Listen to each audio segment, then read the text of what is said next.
ಸಹೋದರ ಸಹೋದರಿಯರೇ, ಇಂದಿನ ಭಾನುವಾರದ ಕಾರ್ಯಕ್ರಮಕ್ಕೆ ತಮಗೆಲ್ಲರಿಗೂ ಕರ್ನಾಟಕ ಥಿಯಾಸಫಿಕಲ್ ಫೆಡರೇಷನ್ ವತಿಯಿಂದ ಆತ್ಮೀಯವಾದ ಸ್ವಾಗತವನ್ನು ಕೋರ್ತಾ ಇದ್ದೇನೆ.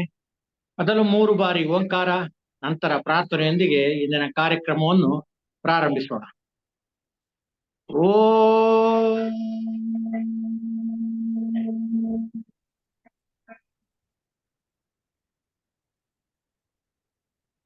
ಓಂ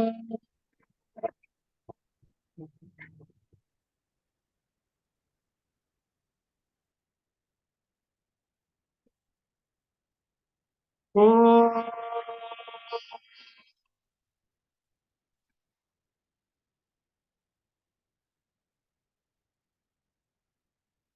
ಪ್ರತಿ ಅಣುವಿನಲ್ಲಿಯೂ ಚಲಿಸುತ್ತಿರುವ ಗುಪ್ತ ಚೇತನವೇ, ಪ್ರತಿ ಪ್ರಾಣಿಯಲ್ಲಿಯೂ ಬೆಳಗುತ್ತಿರುವ ಗುಪ್ತ ಜ್ಯೋತಿಯೇ, ಎಲ್ಲವನ್ನೂ ಒಂದನ್ನಾಗಿ ಸೇರಿಸಿರುವ ಗುಪ್ತ ಪ್ರೇಮವೇ, ನಿನ್ನೊಡನೆ ಒಂದಾಗಿಹನೆಂದು ತಿಳಿದಿರುವ ಪ್ರತಿಯೊಬ್ಬನೂ ಆ ಕಾರಣದಿಂದಲೇ ಇತರರೊಂದಿಗೂ ತನ್ನ ಐಕ್ಯತೆಯನ್ನರಿಯಲಿ.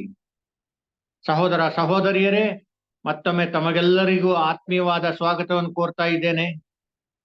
ಇಂದು ಭಾನುವಾರ ನಮ್ಮೊಂದಿಗೆ ನಮ್ಮ ಸೋದರರಾದ ಡಾಕ್ಟರ್ ಬಸವರಾಜ ರೆಡ್ಡಿಯವರು ಇದ್ದಾರೆ. ಅವರು ಇಂದಿನ ಉಪನ್ಯಾಸ ಮಾಡುವುದು ಆಧ್ಯಾತ್ಮಿಕ ಪರಿವರ್ತನೆಯ ಪ್ರಕ್ರಿಯೆಗಳು. ಸ್ವಲ್ಪ ಗಾಢವಾದ ವಿಷಯ ಇರುತ್ತೆ. ಅವರ ಪರಿಚಯ ನಮಗೆ ನಿಮ್ಮೆಲ್ಲರಿಗೂ ಇದೆ. ಇದೇ ವೇದಿಕೆಯಿಂದ ಹಲವಾರು ಬಾರಿ ಉಪನ್ಯಾಸ ಕೊಟ್ಟಿದ್ದಾರೆ. ಕರ್ನಾಟಕದಾದ್ಯಂತ ಲಾಡ್ಜ್ಗಳಿಗೆ ಭೇಟಿ ಕೊಟ್ಟು ಗೋಷ್ಠಿಗಳನ್ನು ನಿರ್ದೇಶಿಸಿ ಉಪನ್ಯಾಸ ಮಾಡಿದ್ದಾರೆ. ಸೊ ಹೆಚ್ಚಿಗೆ ಸಮಯ ವ್ಯರ್ಥ ಮಾಡದೆ ಅವರ ನೇರವಾಗಿ ಉಪನ್ಯಾಸ ಮಾಡ್ಲಿಕ್ಕೆ ಕೇಳ್ಕೊಳ್ತಾರೆ. ಅವರನ್ನು ತುಂಬಾ ಹೃತ್ಪೂರ್ವಕವಾದ ಸ್ವಾಗತವನ್ನು ಕೋರ್ತಾ ಇದ್ದಾರೆ.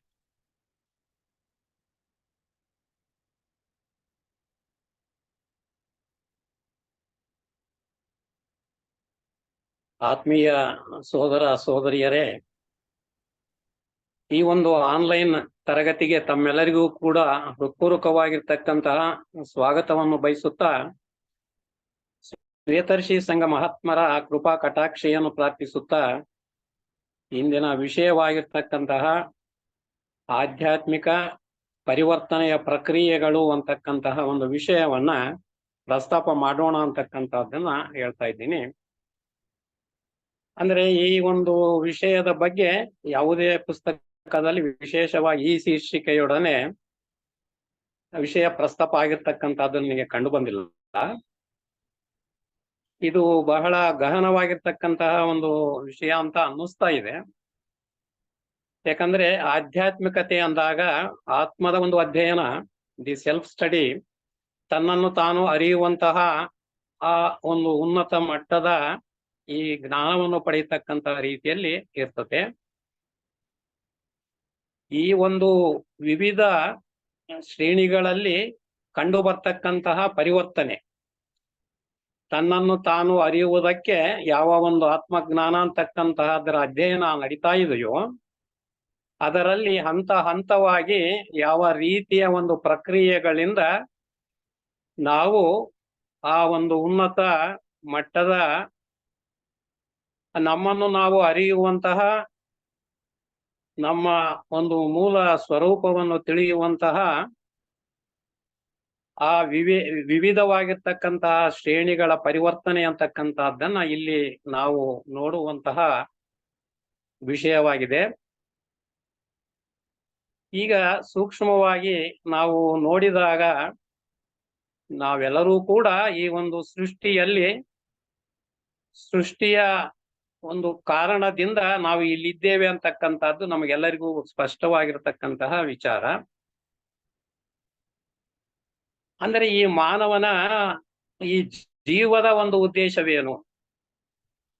ಜೀವ ಪ್ರಯಾಣದಲ್ಲಿ ಸುಮಾರು 84 ಲಕ್ಷ ರೀತಿಯಲ್ಲಿ ಈ ಒಂದು ಜೀವ ಅಂತಕ್ಕಂಥದ್ದು ತನ್ನನ್ನು ತಾನು ಪ್ರಯಾಣದಲ್ಲಿ ರೂಪಗಳನ್ನ ಪಡೆದುಕೊಂಡು ಬಂದಿರ್ತಕ್ಕಂಥದ್ದು ಅಂತ ಹೇಳ್ತಾರೆ. ಅಂದ್ರೆ ಇಲ್ಲಿ ಏನಾಗುತ್ತೆ ಅಂತ ಹೇಳಿದ್ರೆ, ಈ ಪರಿವರ್ತನೆ ಅಂತ ಹೇಳಿದ್ರೆ ಯಾವ ರೀತಿಯಲ್ಲಿ ಪರಿವರ್ತನೆ ಅಂತಕ್ಕಂಥದ್ದನ್ನ ನಾವು ಅರ್ಥ ಮಾಡಿಕೊಳ್ಬೇಕಂದ್ರೆ, ಈ ಪ್ರಾಪಂಚಿಕವಾಗಿರ್ತಕ್ಕಂತಹ ವಸ್ತುಗಳನ್ನ ನೋಡಿದಾಗ ಈ ಯಾವ ಒಂದು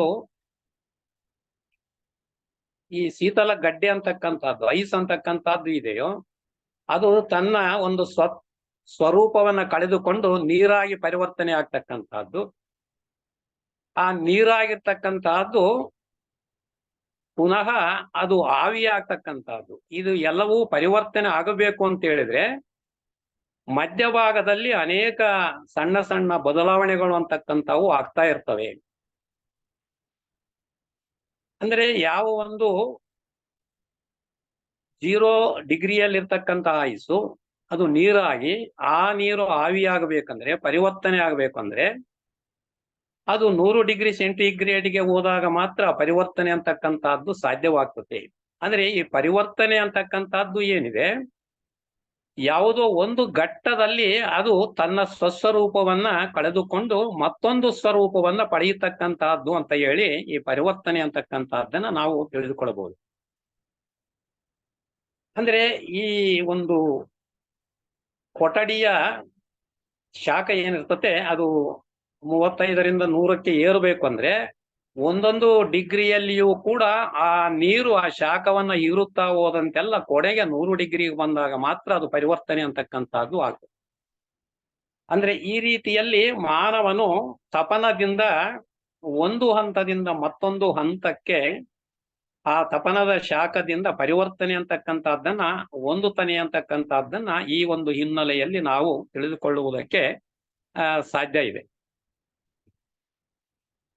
ಅಂದ್ರೆ ಪ್ರಾಣಿಯ ಹಂತದಿಂದ ಮಾನವನಾಗಿ ಪರಿವರ್ತನೆ ಹೊಂದತಕ್ಕಂತಹ ಸಂದರ್ಭದಲ್ಲಿ ಆ ಮೂರನೆಯ ಶಕ್ತಿಯಾಗಿರ್ತಕ್ಕಂಥದ್ದು ಬಂದು ಸೇರಿ ಯಾವ ಈಶ್ವರನ 3 ಶಕ್ತಿಗಳು ಇದ್ದಾವೋ ಆ ಒಂದು ಸತಚಿತ್ ಆನಂದ ಅಂತಕ್ಕಂಥವು ಆ 3 ಶಕ್ತಿಗಳು ಕೂಡ ಮಾನವನ ಮಟ್ಟದಲ್ಲಿ ಅದು ಬೀಜದ ರೂಪದಲ್ಲಿ ಆ ಒಂದು ಪಿಂಡಾಂಡದಲ್ಲಿ ಅದನ್ನ ಅಳವಡಿಸಲ್ಪಟ್ಟಿದೆ ಅಂತಕ್ಕಂಥದ್ದನ್ನು ನಾವು ನೋಡ್ತೀವಿ.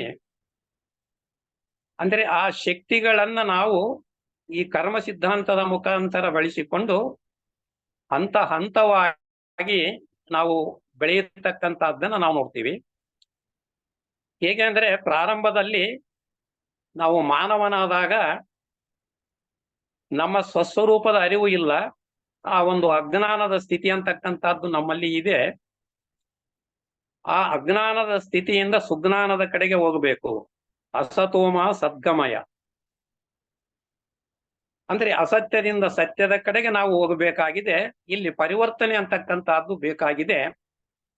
ಆ ಪರಿವರ್ತನೆ ಅಂತಕ್ಕಂಥದ್ದು ಯಾವ ರೀತಿಯಲ್ಲಿ ಆಗುತ್ತೆ ಅಂತ ಹೇಳಿದ್ರೆ ಯಾವ ಪುರುಷ ಅಂತಕ್ಕಂಥದ್ದು ಈ ಪುರುಷ ಅಂತಕ್ಕಂಥವನು ಇದ್ದಾನೋ ಆತನು ಕುಂಟನಾಗಿದ್ದಾನೆ. ಪ್ರಕೃತಿ ಅಂತಕ್ಕಂಥದ್ದು ಕುರುಡಾಗಿದೆ.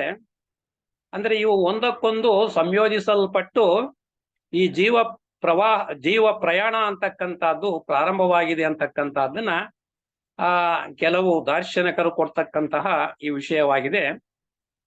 ಅಂದ್ರೆ ಈ ರೀತಿಯಲ್ಲಿ ಯಾವ ಆತ್ಮ ತತ್ವವನ್ನು ಪ್ರತಿನಿಧಿಸತಕ್ಕಂತಹ ಪುರುಷಾತ್ಮನಿದ್ದಾನೆ ಆ ಒಂದು ಪುರುಷಾತ್ಮನು ಪ್ರಕೃತಿಯ ಆವರಣಗಳಿಂದ ಅಧ್ಯಾಪಗೊಂಡು ತನ್ನ ಒಂದು ಮೂಲ ಸ್ವರೂಪವನ್ನ ಕಳೆದುಕೊಂಡಿರ್ತಕ್ಕಂತಹ ಹಿನ್ನೆಲೆಯಲ್ಲಿ ಮಾನವನಾಗಿ ಪ್ರಾಣಿಯಿಂದ ಮಾನವನಾಗಿ ಬಂದಿರತಕ್ಕಂತಹ ದೆಸೆಯಲ್ಲಿ ತಮೋಗುಣ ಅಂತಕ್ಕಂತಹದ್ದು ಆ ಒಂದು ಪ್ರಕೃತಿಯ ದೆಸೆಯಿಂದ ಆವರಿಸಲ್ಪಟ್ಟಿರ್ತದೆ. ಇನ್ನು ಕರ್ಮವನ್ನು ಮಾಡುತ್ತಾ ಆ ಒಂದು ಯಾವ ತಮೋಗುಣ ಅಂತಕ್ಕಂಥದ್ದು ಇದೆಯೋ ತಮೋಗುಣದಿಂದ ರಜೋಗುಣಕ್ಕೆ ಪರಿವರ್ತನೆ ಆಗ್ತಕ್ಕಂತಹ ರೀತಿಯಲ್ಲಿ ತಾನು ಮಾಡುವ ಕರ್ಮದಿಂದ ಅದು ಸಾಧ್ಯವಾಗ್ತಾ ಇದೆ. ಅಂದ್ರೆ ಈ ರೀತಿ ತಾನು ಮಾಡ್ತಕ್ಕಂತಹ ಕರ್ಮದಿಂದ ಸುಖವೂ ಬರಬಹುದು ಅಥವಾ ದುಃಖವೂ ಬರಬಹುದು ಆ ಒಂದು ಅಜ್ಞಾನದ ದಿಶೆಯಲ್ಲಿ. ಯಾಕಂತ ಹೇಳಿದ್ರೆ we are in an house of ignorance. Madam ಬ್ಲವರ್ಡ್ಸಿ ಅವರು ಹೇಳಿರುವಂತಹ ರೀತಿಯಲ್ಲಿ ಈ ಜೀವನ ಪ್ರಾರಂಭ ಆಗ್ತಕ್ಕಂತಹ ಪ್ರಾರಂಭದ ದೇಶ ಹೌಸ್ ಆಫ್ ಇಗ್ನೋರೆನ್ಸ್ ಅಂತ ಕರೀತಾರೆ. ಆ ಒಂದು ಅಜ್ಞಾನದ ಮನೆಯಲ್ಲಿ ನಾವು ಈ ತಮೋಗುಣದಿಂದ ಜೀವನ ಮಾಡ್ತಾ ಇರ್ತೀವಿ. ಆ ಕರ್ಮ ಮಾಡಿದಂತೆಲ್ಲ ನಮಗೆ ಈ ಹೊರಗಿನ ವಿಷಯಗಳೇನಿರ್ತವೆ ಆ ವಿಷಯ ವಸ್ತುಗಳಿಂದ ನಾವು ಪ್ರೇರೇಪಣೆಗೊಂಡು ಆ ವಸ್ತುಗಳನ್ನು ಪಡೆಯುವ ಹಂಬಲದಿಂದ ಮತ್ತು ಈ ಒಂದು ಪ್ರಪಂಚವನ್ನು ಅರ್ಥ ಮಾಡಿಕೊಳ್ಳಬೇಕು ಅನ್ನತಕ್ಕಂತಹ ದಿಸೆಯಲ್ಲಿ ನಾವು ಈ ಕರ್ಮವನ್ನ ಮಾಡ್ತಾ ಹೋಗ್ತಾ ಇರ್ತೀವಿ. ಆ ಕರ್ಮದ ಹಿನ್ನೆಲೆಯಲ್ಲಿ ನಮಗೆ ಕೊಡ್ತಕ್ಕಂತಹ ಅನುಭವಗಳೇನಿದ್ದಾವೆ, ಸುಖವಾಗಿರಬಹುದು ಇಲ್ಲ ದುಃಖವಾಗಿರಬಹುದು, ಅವುಗಳ ಹಿನ್ನೆಲೆಯಲ್ಲಿ ನಮ್ಮ ಜೀವನ ಅಂತಕ್ಕಂಥದ್ದು ಸಾಗ್ತಾ ಬರ್ತಾ ಇರ್ತದೆ. ಈ ಕರ್ಮದಲ್ಲಿ ಹೆಚ್ಚು ತೊಡಗಿದಾಗ ಆ ಹೆಚ್ಚು ಹೆಚ್ಚು ನಾವು ತಪ್ಪುಗಳನ್ನು ಅಥವಾ ಒಳ್ಳೆಯದನ್ನು ಗೊತ್ತಿಲ್ಲದೆ ಮಾಡ್ತಕ್ಕಂತ ಹಿನ್ನೆಲೆಯಲ್ಲಿ ಆ ಅನುಭವಗಳ ಹಿನ್ನೆಲೆಯಲ್ಲಿ ಭಾವನೆ ಅಂತಕ್ಕಂಥದ್ದು ಬೆಳೀತತೆ. ಆಗ ಕಾಮದೇಹ ಅಂತಕ್ಕಂಥದ್ದು ಹೆಚ್ಚಿನ ರೀತಿಯಲ್ಲಿ ಕೆಲಸ ಮಾಡ್ತಾ ಇರ್ತತೆ. ಅಂದ್ರೆ ಕಾಮದೇಹ ಮತ್ತು ಸ್ಥೂಲ ದೇಹ ಪ್ರಾರಂಭದ ದಶೆಯಲ್ಲಿ ಹೆಚ್ಚಾಗಿ ಇವೆರಡರೂ ಸಂಯೋಜನೆಗೊಂಡು ಈ ಕರ್ಮದಲ್ಲಿ ತೊಡಗಿದಾಗ ಈ ಯಾವ ಒಂದು ನರವ್ಯೂಹ ಮಂಡಲ ಅಂತಕ್ಕಂಥದ್ದು ಇರ್ತದೋ ಅದು ಹೆಚ್ಚಿನ ರೀತಿಯಲ್ಲಿ ಸಂಸ್ಕರಣೆಗೊಂಡು ಸೂಕ್ಷ್ಮತೆಯನ್ನು ಪಡೆಯುತ್ತಾ ಹೋಗ್ತಾ ಇರ್ತದೆ. ಈ ಸಿಂಪ್ಯಾಥೆಟಿಕ್ ಅನುಮೋದನ ಆ ಒಂದು ನರವ್ಯೂಹ ಅಂತಕ್ಕಂಥದ್ದು ಬೆಳವಣಿಗೆ ಆಗ್ತಾ ಇರ್ತದೆ. ಅವುಗಳ ಹಿನ್ನೆಲೆಯಲ್ಲಿ ಈ ಮನಸ್ಸು ಅಂತಕ್ಕಂಥದ್ದು ಈ ಮೆದುಳು ಅಂತಕ್ಕಂಥದ್ದು ಏನಿದೆ, ಅದು ಮೆದುಳು ಅಂತಕ್ಕಂಥದ್ದು ಸಕ್ರಿಯಗೊಂಡು ಕರ್ಮಗಳಿಂದ ಅದು ಪ್ರಚೋದಿತವಾಗಿ ಆ ಒಂದು ಪ್ರಚೋದನೆಯಿಂದ ಈ ಸ್ಥೂಲ ದೇಹವನ್ನ ಆ ಸುಖ ದುಃಖಗಳ ಹಿನ್ನೆಲೆಯಲ್ಲಿ ಸುಖ ಕೊಡ್ತಕ್ಕಂತಹ ಕ್ರಿಯೆಗಳಲ್ಲಿ ತೊಡಗಿಸುವಂತಹ ರೀತಿಯಲ್ಲಿ ಈ ನಮ್ಮ ದೇಹ ಅಂತಕ್ಕಂಥದ್ದು ಬೆಳೆದು ಬರ್ತತೆ ಅಂತಕ್ಕಂಥದ್ದನ್ನ ಗುರುತಿಸಬಹುದು. ದುಃಖವಿದ್ದರೆ ಆ ಕಾರ್ಯವನ್ನು ಅದು ನಿರಾಕರಿಸುತ್ತದೆ. ಅಂದ್ರೆ ಈ ರೀತಿಯಲ್ಲಿ ಕೆಳಗಿನ ಮಟ್ಟದಲ್ಲಿ ಯಾವ ರೀತಿ ಮಾನವ ಪ್ರಾರಂಭ ಮಾಡಿರ್ತಕ್ಕಂತಹ ಜೀವನ ಇದೆಯೋ ಅದು ಕೇವಲ ಹೊರಗಿನ ವಸ್ತುಗಳ ಆಕರ್ಷಣೆಯ ಪ್ರೇರಣೆಯಿಂದ ಪ್ರಾರಂಭವಾಗಿ ಆ ಸುಖ ದುಃಖಗಳ ಅನುಭವದ ಭಾವನೆಯನ್ನ ಬೆಳೆಸುತ್ತಾ ಹೋಗ್ತತೆ. ತದನಂತರ ನಮಗೆ ಈ ಒಂದು ಅಜ್ಞಾನದ ದೆಸೆಯಲ್ಲಿ ಇರುವುದರಿಂದ ಈ ಮನಸ್ಸು ಅಂತಕ್ಕಂಥದ್ದು ಒಳ್ಳೆಯದು ಮಾಡ್ತಕ್ಕಂಥದ್ದು ಬಲಗಡೆಯ ಮನಸ್ಸು ಬೆಳವಣಿಗೆ ಆಗ್ತದೆ. ಮತ್ತು ಈ ಒಂದು ಸ್ವಾರ್ಥವಾಗಿರ್ತಕ್ಕಂತಹ ಕೆಲಸಗಳನ್ನು ಮಾಡಿದಾಗ ಎಡಮೆದುಳು ಅಂತಕ್ಕಂಥದ್ದು ಬೆಳವಣಿಗೆ ಆಗುತ್ತೆ ಅಂತಕ್ಕಂಥದ್ದು ನಮಗೆ ತಿಳಿದಿರ್ತಕ್ಕಂತಹ ಒಂದು ವಿಚಾರ. ಅಂದ್ರೆ ಈ ರೀತಿ ಆ ಮೆದುಳು ಕೂಡ ಒಳ್ಳೆಯದನ್ನ ಒಂದು ಕಡೆ ಬೆಳೆಸುತ್ತಾ ಕೆಟ್ಟದ್ದನ್ನ ಕೆಟ್ಟದ್ದು ಅಂತ ಹೇಳಿದ್ರೆ ಆ ದುಃಖಕರವಾಗಿರ್ತಕ್ಕಂತಹ ವಿಷಯವನ್ನ ಸಂಪಾದಿಸುವಲ್ಲಿ ಎಡಮೆದುಳು, ಸುಖವನ್ನು ಸಂಪಾದಿಸುವಲ್ಲಿ ಬಲಮೆದುಳು ಅಂತಕ್ಕಂತಹ ರೀತಿಯಲ್ಲಿ ಇವು ಬೆಳವಣಿಗೆ ಆಗ್ತದೆ ಅಂತಕ್ಕಂತಹದ್ದನ್ನ ನಾವು ನೋಡಿರ್ತಕ್ಕಂತಹ ವಿಚಾರ. ಅಂದ್ರೆ ಯಾವ ರೀತಿಯಲ್ಲಿ ಈ ಒಂದು ಆಶೆಗಳು ಅಂತಕ್ಕಂಥವು ಇದ್ದಾವೋ ಈ ಆಶೆಗಳೆಲ್ಲವೂ ಕೂಡ ಯಾವುದರ ಒಂದು ಮೂಲ ಅಂತ ಹೇಳಿದ್ರೆ ಈಶ್ವರನ ಇಚ್ಛೆ ಅಂತಕ್ಕಂಥದ್ದು ಏನಿದೆ, ಆ ಈಶ್ವರನ ಇಚ್ಛೆ ಆ ಶಕ್ತಿಯ ರೂಪದಲ್ಲಿ ಇರ್ತಕ್ಕಂತಹ ಆ ಒಂದು ಜೀವಾತ್ಮನ ಮಟ್ಟದಲ್ಲಿ ಇರ್ತಕ್ಕಂತಹದ್ದು ಕೆಳಮಟ್ಟದಲ್ಲಿ ದೇಹಾತ್ಮ ಅಂತಕ್ಕಂತಹ ಆ ಒಂದು ಮಟ್ಟದಲ್ಲಿ ಅದು ಆಶೆಗಳಾಗಿ ನಮ್ಮ ಜೀವನವನ್ನ ಮಾಡುವಂತಹ ರೀತಿಯಲ್ಲಿ ಕರ್ಮದಲ್ಲಿ ನಮ್ಮನ್ನು ತೊಡಗಿಸ್ತತೆ ಅಂತಕ್ಕಂಥದ್ದನ್ನ ನಾವು ಗುರುತಿಸ್ಕೊಳ್ಬೇಕಾಗ್ತದೆ. ಅಂದ್ರೆ ಈ ಪರಿವರ್ತನೆ ಅಂತಕ್ಕಂಥದ್ದು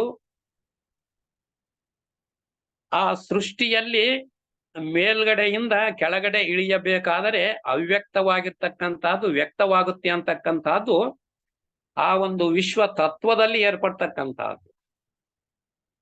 ಅಂದ್ರೆ ಒಂದೇ ಇರ್ತಕ್ಕಂಥದ್ದು ಯೂನಿವರ್ಸ್. ಯೂನಿ ಅಂದ್ರೆ ಸಿಂಗಲ್, ಅಂದ್ರೆ ಆ ವರ್ಸ್ ಅಂತಂದ್ರೆ ಅದನ್ನ ಪ್ರತಿಪಾದಿಸ್ತಕ್ಕಂತಹ ರೀತಿಯಲ್ಲಿ ಇರ್ತಕ್ಕಂತಹ ಪದ. ಅದರಲ್ಲಿ ಅನೇಕವಾಗಬೇಕು ಅಂತಕ್ಕಂತಹ ಸತ್ಸಂಕಲ್ಪ ಮೂಡಿದಾಗ ಅದು ಪರಿವರ್ತನೆ ಒಂದಾಗಿರ್ತಕ್ಕಂತಹದ್ದು ಅನೇಕವಾಗಬೇಕು ಅಂತಕ್ಕಂತಹ ಹಿನ್ನೆಲೆಯಲ್ಲಿ ಆ ಒಂದು ಯಾವ ಸತ್ಸಂಕಲ್ಪ ಅಂತಕ್ಕಂತಹದ್ದು ಶಬ್ದದ ಮುಖಾಂತರ ಅದು ಹೊರಡಿತೋ ಆ ಒಂದು ಶಬ್ದಕ್ಕೆ ಅನುಗುಣವಾಗಿ ಈ ಯೂನಿವರ್ಸಲ್ ಮೈಂಡ್ ಅಂತ ಏನ್ ಕರಿತಾ ಇದ್ದೀವಿ, ಅಂದ್ರೆ ವಿಶ್ವ ಮನಸ್ಸು ಅಂತಕ್ಕಂಥದ್ದು ಆ ಸಂದರ್ಭದಲ್ಲಿ ಏರ್ಪಡ್ತಕ್ಕಂಥದ್ದು. ಅಂದ್ರೆ ಇದು ಯಾವುದೇ ಒಂದು ಸಂಕಲ್ಪ ಮಾಡಬೇಕು ಅಂದ್ರೆ ಅದಕ್ಕೆ ಒಂದು ಮನಸ್ಸು ಅಂತಕ್ಕಂಥದ್ದು ಬೇಕಾಗುತ್ತದೆ. ಆ ಯಾವಾಗ ಸಂಕಲ್ಪ ಅಂತಕ್ಕಂಥದ್ದು ಮೂಡಿ ಬಂತು ಅದರ ಜೊತೆಯಲ್ಲಿಯೇ ಈ ಒಂದು ಯೂನಿವರ್ಸಲ್ ಕಾನ್ಶಿಯಸ್ನೆಸ್ ವಿಶ್ವ ಪ್ರಜ್ಞೆ ಅಂತಕ್ಕಂಥದ್ದು ಮೂಡಿ ಬರ್ತದೆ. ಅದರಲ್ಲಿ ಈ ಒಂದು ಸತ್ ಅಂದ್ರೆ ಎಕ್ಸಿಸ್ಟೆನ್ಸ್ ಆಯ್ತು, ಅದರ ಒಂದು ಅಸ್ತಿತ್ವ ಅಂತಕ್ಕಂಥದ್ದು ಬಂತು. ಅದರ ಅಸ್ತಿತ್ವ ಯಾವ ರೀತಿಯಲ್ಲಿ ಇರಬೇಕು ಅಂತಕ್ಕಂಥದ್ದು ಚಿತ್ತ ಅಂತಕ್ಕಂಥದ್ದು ಜ್ಞಾನದ ಮುಖಾಂತರ ಅದನ್ನ ಒಂದು ಯೋಜನೆಯಲ್ಲಿ ಅದನ್ನು ಅಳವಡಿಸಲ್ಪಟ್ಟಿದೆ.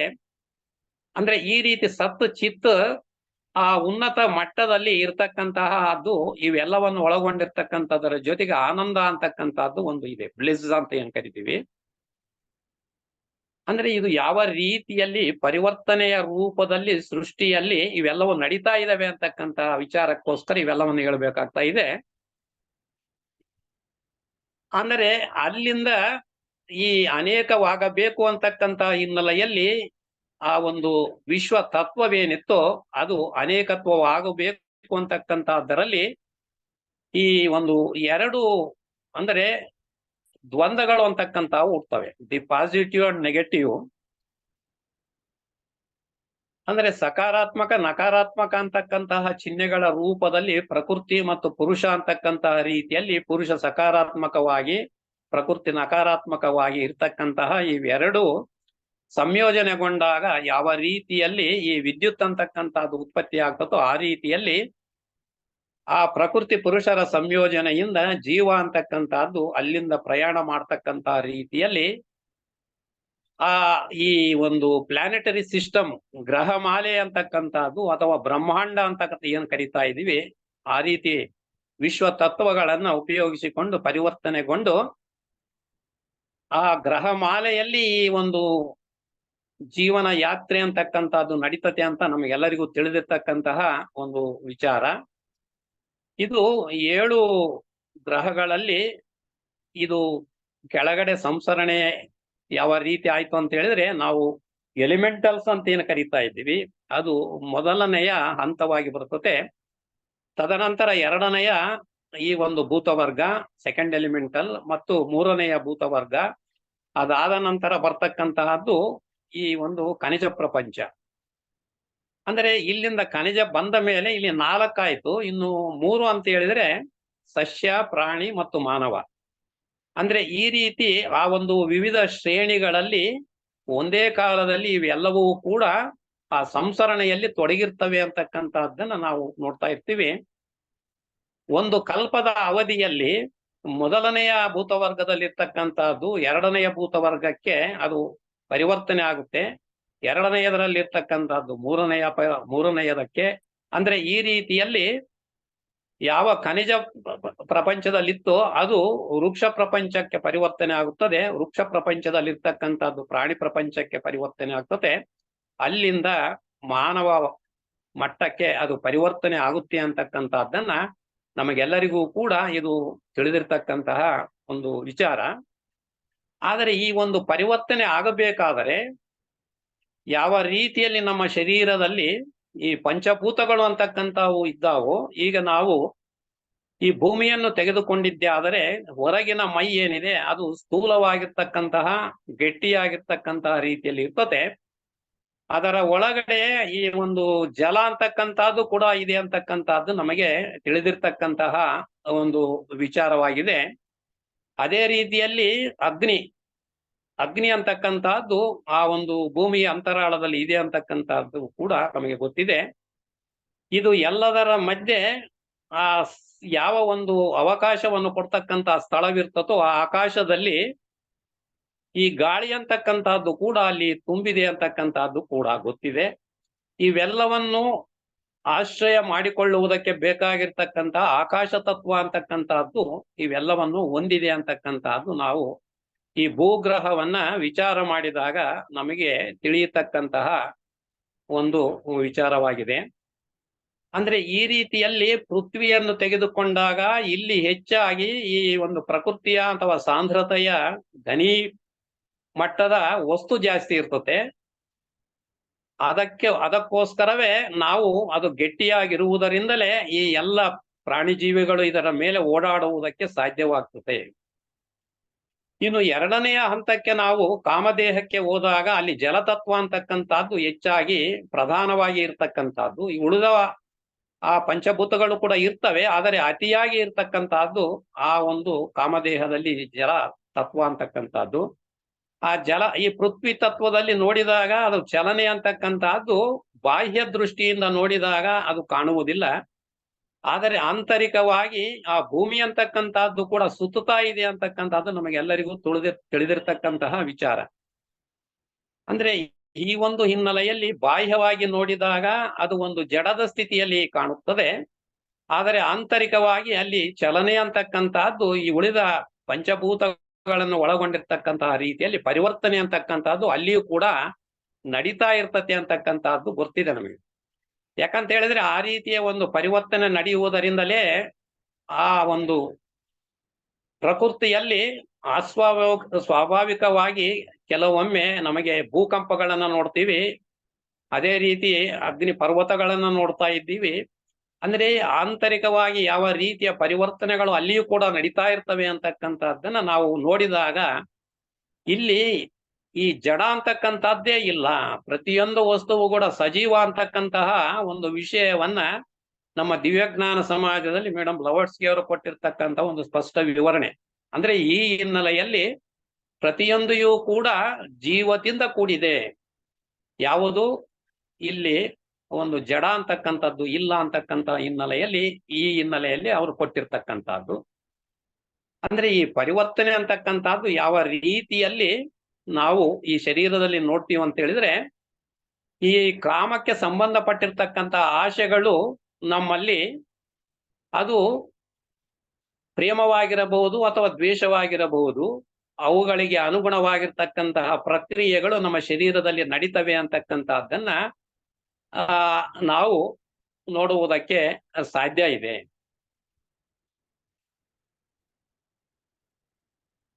ಅಂದರೆ ಈ ಒಂದು ಪರಿವರ್ತನೆ ಅಂತಕ್ಕಂತಹದ್ದು ಯಾವ ರೀತಿಯಲ್ಲಿ ನಾವು ಮಾಡತಕ್ಕಂತಹ ಕರ್ಮಗಳಿಗೆ ಅನುಗುಣವಾಗಿ ಶರೀರದ ಒಳಗೆ ಪ್ರಕ್ರಿಯೆಗಳು ಬದಲಾಗ್ತಾ ಇರ್ತವೆ ಅಂತಕ್ಕಂತಹದ್ದನ್ನ ನೋಡಬಹುದು.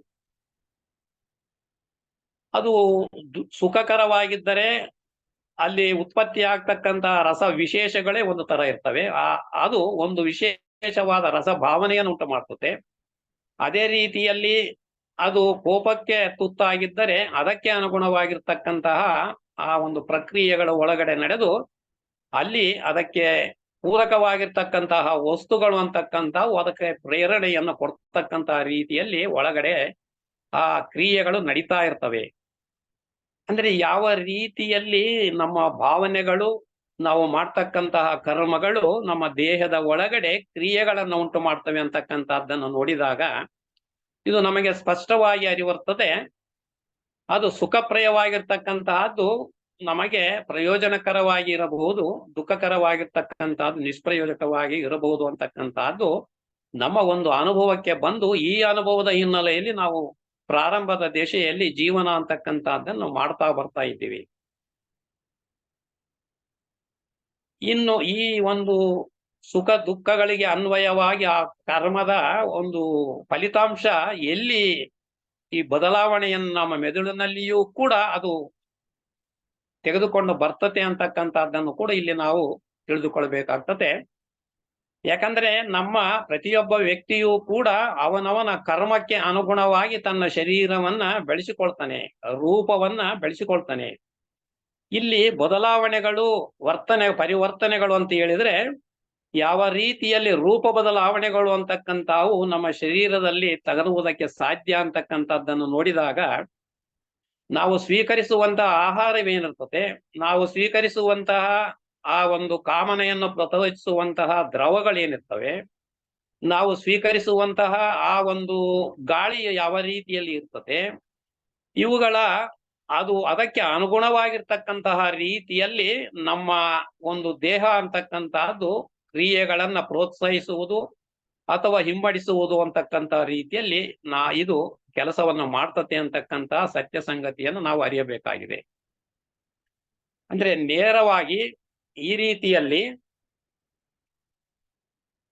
ಪ್ರತಿಯೊಂದು ಕರ್ಮವೂ ಕೂಡ ಆ ಕರ್ಮದ ಹಿನ್ನೆಲೆಯಲ್ಲಿ ಈ ಜೆನೆಟಿಕ್ ಮ್ಯಾಟರ್ ಅಂತ DNA ಅಂತಕ್ಕಂಥದ್ದು ಏನ್ ಕರಿತಾ ಇದ್ದೀವಿ, ಅವುಗಳ ಒಂದು ಸಂಯೋಜನೆ, ಈ ಅಮೈನೋ ಆಸಿಡ್ಸ್ ಅಂತ ಏನ್ ಕರಿತಾ ಇದ್ದೀವಿ, ಅವುಗಳ ಒಂದು ವಿಶಿಷ್ಟವಾಗಿರ್ತಕ್ಕಂತಹ ಸಂಯೋಜನೆಯಿಂದ ಈ DNA ಡಿಆಕ್ಸಿ ರೈಬೋನ್ಯೂಕ್ಲಿಕ್ ಆಸಿಡ್ ಅಂತಕ್ಕಂತಹ ಒಂದು ಸರಳಿಯ ರೂಪದಲ್ಲಿ ಅವು ತಯಾರಾಗ್ತಾ ಇರ್ತವೆ. ಅಂದ್ರೆ ಈ ರೀತಿಯಲ್ಲಿ ಈ ದೇಹದಲ್ಲಿ ಮಾರ್ಪಾಡುಗಳು ಏನೆಲ್ಲ ಇರ್ತವೆ ಅವು ನಮ್ಮ ಮಾಡತಕ್ಕಂತಹ ಕರ್ಮಗಳು, ಕರ್ಮದಿಂದ ಉಂಟಾಗಿರ್ತಕ್ಕಂತಹ ಭಾವನೆಗಳು, ಆ ಭಾವನೆಗಳಿಗೆ ಅನುಗುಣವಾಗಿ ನಮ್ಮ ವ್ಯಕ್ತಿತ್ವ ಅಂತಕ್ಕಂಥದ್ದು ರೂಪಿತವಾಗಿರ್ತದೆ ಅಂತಕ್ಕಂಥದ್ದನ್ನ ನಾವು ಇಲ್ಲಿ ಸ್ಪಷ್ಟವಾಗಿ ಅರಿಯಬೇಕಾಗ್ತದೆ.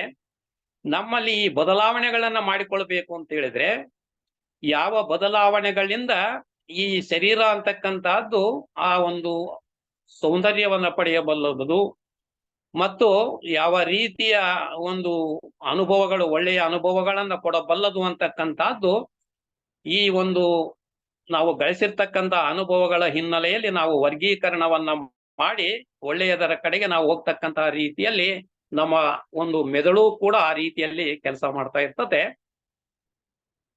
ಇನ್ನು ಈ ಒಂದು ಮನಸ್ಸು ಅಂತಕ್ಕಂಥದ್ದು ಯಾವಾಗ ಅದು ತನ್ನ ಕ್ರಿಯೆಯನ್ನ ಪ್ರಾರಂಭ ಮಾಡ್ತತೆ ಅಂತಕ್ಕಂಥದ್ದನ್ನ ನೋಡಿದಾಗ ಈ ಎಲ್ಲ ನೋವು, ನಲಿವು, ಕಷ್ಟಗಳು ಇವೆಲ್ಲದರ ಹಿನ್ನೆಲೆಯಲ್ಲಿ ಇದಕ್ಕೇನಾದರೂ ಒಂದು ಪರಿಹಾರವಿದೆ ಅಂತಕ್ಕಂತಹ ಆ ಒಂದು ಪ್ರಶ್ನೆ ನಮ್ಮಲ್ಲಿ ಉದ್ಭವವಾದಾಗ ಅದು ಅರಿವಿನ ಒಂದು ಸಹಾಯವನ್ನ ಪಡೆಯುವುದಕ್ಕೆ ಅದು ಸಹಾಯ ಆಗ್ತದೆ. ಆ ಅರಿವು ಅಂತಕ್ಕಂಥದ್ದು ಬರುವುದಕ್ಕೆ ಈ ಪ್ರಜ್ಞೆ ಅಂತಕ್ಕಂಥದ್ದೇ ನಮಗೆ ಒಂದು ಕೊಟ್ಟಿರ್ತಕ್ಕಂಥ ದೈವಿ ಒಂದು ಸೃಷ್ಟಿಯಲ್ಲಿ ಕೊಟ್ಟಿರ್ತಕ್ಕಂತಹ ಒಂದು ಆಯುಧ.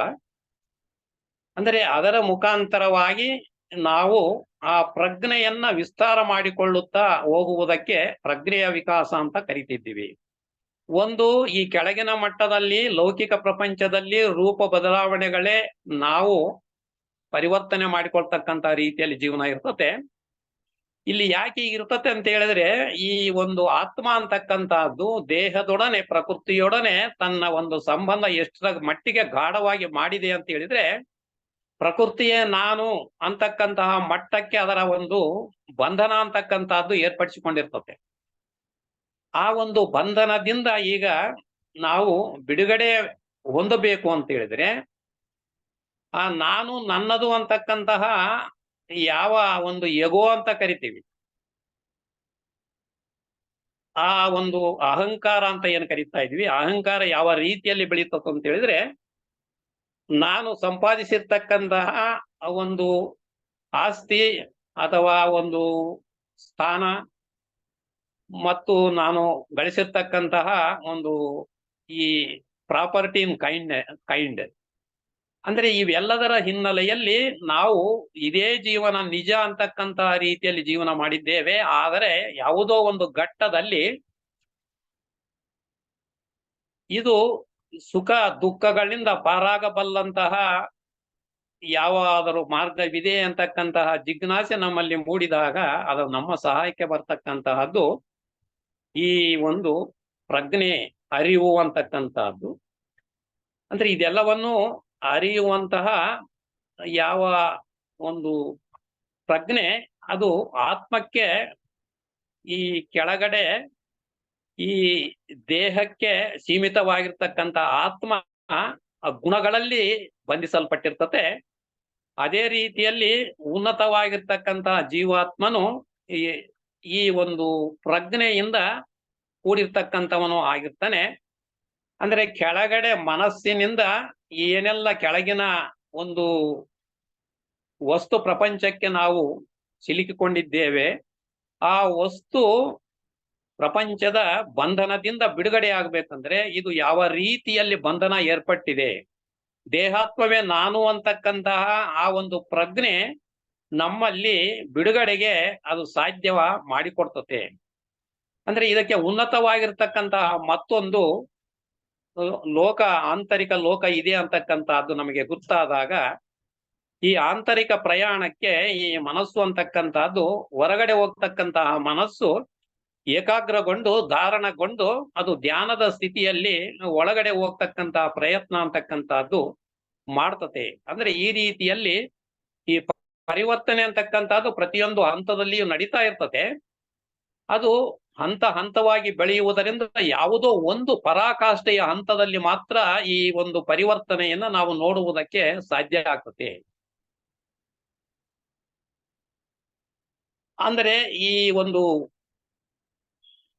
ಉದಾಹರಣೆಗೆ ಈ ಒಂದು ಜಲ ಅಂತಕ್ಕಂಥದ್ದು ಆವಿಯಾಗಬೇಕಾದರೆ ಮಧ್ಯದಲ್ಲಿ 36 ಡಿಗ್ರಿ ಸೆಂಟಿಗ್ರೇಡ್ ನಿಂದ 100 ಡಿಗ್ರಿ ಸೆಂಟಿಗ್ರೇಡ್ ವರೆಗೂ ಬರ್ತಕ್ಕಂತಹ ಆ ಮಧ್ಯದಲ್ಲಿರ್ತಕ್ಕಂತಹ ಆ ಒಂದು ರೇಂಜ್ ಏನಿರ್ತದೆ ಅಲ್ಲಿ ಒಳಗಡೆನೆ ಅವು ಬದಲಾವಣೆಗಳಾಗ್ತಾ ಇರ್ತವೆ. ಆದರೆ ಅದು 100 ಡಿಗ್ರಿ ಸೆಂಟಿಗ್ರೇಡ್ಗೆ ಬಂದಾಗ ಮಾತ್ರ ಆ ಪರಿವರ್ತನೆ ಅಂತಕ್ಕಂಥದ್ದು, ನೀರಿನಿಂದ ಆವಿಯಾಗುವಂತಹ ಪರಿವರ್ತನೆ ಆ ಕ್ಷಣದಲ್ಲಿ ಆ ಒಂದು ಉಷ್ಣದಲ್ಲಿ ಅದು ನಡೀತತೆ ಅಂತಕ್ಕಂಥದ್ದು.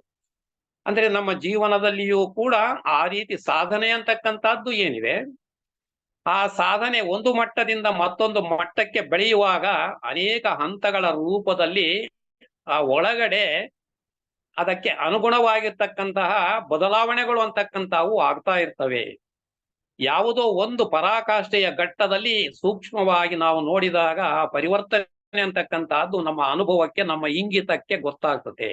ಅಂದ್ರೆ ನಾನು ಬದಲಾಗಿದ್ದೇನೆ ಅಂತಕ್ಕಂಥದ್ದು ಯಾರಿಗೆ ಈ ಒಂದು ಪ್ರಜ್ಞೆ ವಿಸ್ತಾರವಾಗಿ ಬೆಳೆದಿರ್ತತೋ, ಈ ಕೆಳಗಿನ ಮಟ್ಟದಲ್ಲಿ ನಾನು ಹೇಗೆ ಸಿಲುಕಿಕೊಂಡಿದ್ದೆ ಸ್ವಾರ್ಥ ಬುದ್ಧಿಯಿಂದ, ದೇಹವೇ ನಾನು ಅಂತಕ್ಕಂತಹ ಬುದ್ಧಿಯಿಂದ ಸಿಲುಕಿಕೊಂಡಿದ್ದೆ, ಅದರಿಂದ ಈಗ ಅರಿವಾಗಿ ಆ ಅರಿವಿನಿಂದ ನಾನು ಈ ಸ್ವಾರ್ಥಮಯ ಜೀವನದಿಂದ ನಿಸ್ವಾರ್ಥದ ಕಡೆಗೆ ಅಂತರಾತ್ಮನನ್ನು ಬೆಳೆಸುವಂತಹ ರೀತಿಯಲ್ಲಿ ನನ್ನ ಒಂದು ಪರಿವರ್ತನೆ ಅಂತಕ್ಕಂಥದ್ದು ಸಾಗ್ತಾ ಇದೆ ಅಂತಕ್ಕಂಥದ್ದನ್ನ ಯಾರು ತಮ್ಮ ಆತ್ಮಾವಲೋಕನ ಮಾಡಿಕೊಳ್ಳುವಂತಹ ಆ ಒಂದು ಈ ಒಂದು ಪ್ರಜ್ಞೆಯನ್ನ ಉಪಯೋಗಿಸ್ತಾರೋ ಅವರಿಗೆ ಇದೆಲ್ಲವೂ ಕೂಡ ತಮ್ಮ ಇಂಗಿತದಲ್ಲಿ ಸೇರಿಕೊಳ್ಳುವಂತಹ ರೀತಿಯಲ್ಲಿ ಅದು ನಮಗೆ ಆ ಆಧ್ಯಾತ್ಮಿಕ ಸನ್ಮಾರ್ಗದಲ್ಲಿ ತೆಗೆದುಕೊಂಡು ಹೋಗ್ತದೆ ಅಂತಕ್ಕಂಥದ್ದನ್ನ ನಾವು ಗುರುತಿಸಬಹುದು. ಅಂದ್ರೆ ಈ ರೀತಿಯಲ್ಲಿ ಯಾವ ಸ್ವಾರ್ಥಮಯವಾಗಿರ್ತಕ್ಕಂತಹ ಆ ಕ್ರೂರಮಯವಾಗಿರ್ತಕ್ಕಂತಹ ರೀತಿಯಲ್ಲಿ ನಮ್ಮ ಜೀವನ ಇತ್ತೋ, ಈಗ ಇದನ್ನ ದಿ ಲೈಫ್ ಆಫ್ ವಯಲೆನ್ಸ್ ಅಂತ ಕರೀತಾರೆ. ಘರ್ಷಣೆಯ ರೂಪದಲ್ಲಿರ್ತಕ್ಕಂತಹ ಸ್ವಾರ್ಥಮಯ ಜೀವನ ಇದು ಯಾವಾಗ ನಮಗೆ ಅರ್ಥವಾಯಿತೋ, ಈ ಅರೋಗ್ಯನ್ಸ್ ಅಂತ ಏನಿರ್ತತೆ, ಆ ignorance is the cause of arrogance. ಅಜ್ಞಾನದ ಸ್ಥಿತಿಯಲ್ಲಿದ್ದಾಗ ಆ ಅರೋಗ್ಯಂಟ್ ನೇಚರ್ ಅಂತಕ್ಕಂಥದ್ದು ನಮ್ಮಲ್ಲಿ ಬೆಳೀತಾ ಇರ್ತದೆ. ಇದು ಗೊತ್ತಾಗಿರುವುದರಿಂದ ನಾವು ನಿಧಾನವಾಗಿ ಸದ್ಗುಣಗಳನ್ನ ಬೆಳೆಸುವಂತಹ ರೀತಿಯಲ್ಲಿ ನಮ್ಮ ದೇಹದಲ್ಲಿ ಅನೇಕ ಪರಿವರ್ತನೆಗಳ ಮುಖಾಂತರ ಸದ್ಗುಣಗಳನ್ನು ದುರ್ಗುಣಗಳನ್ನು ನಾಶ ಮಾಡಿ ಸುಗುಣಗಳನ್ನ ಬೆಳೆಸಿಕೊಳ್ಳುತ್ತಾ ಹೋದಂತೆಲ್ಲ ಈ ಒಂದು ಮೆದುಳಿನ ಮಟ್ಟದಲ್ಲಿ ಯಾವ ಬದಲಾವಣೆಗಳೆಲ್ಲ ಆಗ್ತಾ ಇರ್ತವೆ ಅವು ಎಲ್ಲವೂ ರಾಸಾಯನಿಕ ರಸಭಾವನೆಯಿಂದ ಬದಲಾಗ್ತಾ ಇರ್ತವೆ. ಅಂದ್ರೆ ಈ ರೀತಿ ಆ ಒಂದು ನಿಕಟ ಸಂಬಂಧ ಇರುವುದರಿಂದ ನಾವು ಮಿತಿಯನ್ನು ತಪ್ಪಿದಾಗ ರೋಗಗಳು ಯಾವ ರೀತಿಯಲ್ಲಿ ಉದ್ಭವಿಸ್ತವೆ, ಅದು ಪ್ರಾಥಮಿಕವಾಗಿ ಪ್ರಾಣಮಯ ಕೋಶದಲ್ಲಿ ಉದ್ಭವವಾಗಿ ಆ ಪ್ರಾಣಮಯ ಕೋಶದಿಂದ ಹೊರಗಡೆ ಮೈ ಮೇಲೆ ಬರೆದು ಗುಣಲಕ್ಷಣಗಳನ್ನ ಅದು ತೋರಿಸುವ ಒಂದು ಕಾಲಘಟ್ಟಕ್ಕೆ ಬರಬೇಕು ಅಂದ್ರೆ ಇನ್ಕ್ಯುಬೇಷನ್ ಪೀರಿಯಡ್ ಅಂತ ಕರಿತೀವಿ. ಅಂದ್ರೆ ಆ ಒಂದು ಸಮಯದಲ್ಲಿ ಆಂತರಿಕವಾಗಿ ಏನೆಲ್ಲ ಬದಲಾವಣೆಗಳು ಹಂತ ಹಂತವಾಗಿ ಶ್ರೇಣಿಗಳ ಮುಖಾಂತರ ಆಗ್ತಾ ಇರ್ತದೋ, ಪರಾಕಾಷ್ಠೆಯ ಮಟ್ಟವನ್ನು ಮುಟ್ಟಿದಾಗ ಆ ರೋಗದ ಲಕ್ಷಣಗಳು ಹೊರಗಡೆ ನಮಗೆ ಕಾಣುವುದಕ್ಕೆ ಪ್ರಾರಂಭ ಆಗ್ತವೆ. ಅಂದ್ರೆ ರೋಗ ಅಂತಕ್ಕಂಥದ್ದು ಒಳಗಡೆ ಪ್ರಾರಂಭ ಮೊದಲೇ ಆಗಿದ್ದರೂ ಕೂಡ ಅದು ಲಕ್ಷಣಗಳ ರೂಪದಲ್ಲಿ ಬರಬೇಕು ಅಂದ್ರೆ ಕಾಲದ ಸಮಯ ಬೇಕು.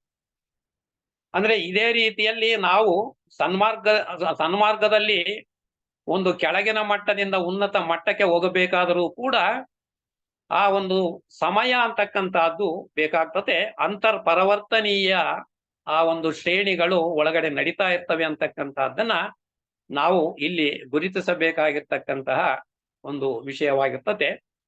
ಅಂದ್ರೆ ಈ ರೀತಿಯಲ್ಲಿ ನಮ್ಮ ಕೆಳಗಿನ 3 ದೇಹಗಳನ್ನ ಸದ್ಗುಣಗಳನ್ನು ಬೆಳೆಸಿಕೊಳ್ಳುವ ರೀತಿಯಲ್ಲಿ ಅದಕ್ಕೆ ಒಂದು ಪರಿಶುದ್ಧತೆಯನ್ನ ನೀಡುತ್ತಾ ಹೋದಂತೆಲ್ಲ, ಅಂದ್ರೆ ಮಾನವನಾಗಿ ಸ್ಥೂಲ ದೇಹದಿಂದ ಏನು ಮಾಡಬೇಕು ಅಂತಕ್ಕಂಥದ್ದು ಈ ಒಂದು ಅರಿವಿನಿಂದ ನಮಗೆ ಉಂಟಾಗಿ ಆ ಕಾಮ ಮನಸ್ಸು ಮೊದಲು ಪ್ರಾರಂಭದಿಂದ ಸ್ಥೂಲ ಮತ್ತು ಕಾಮ ಇವೆರಡು ಜೊತೆಯಲ್ಲಿ ಕೆಲಸ ಮಾಡಿ ಆ ಒಂದು ಮನೋದೇಹವನ್ನ ಅದು ಕ್ರಿಯಾತ್ಮಕವಾಗಿ ಮಾಡಿರ್ತಕ್ಕಂಥ ರೀತಿಯಲ್ಲಿ ಕೆಲಸ ಮಾಡ್ತದೆ.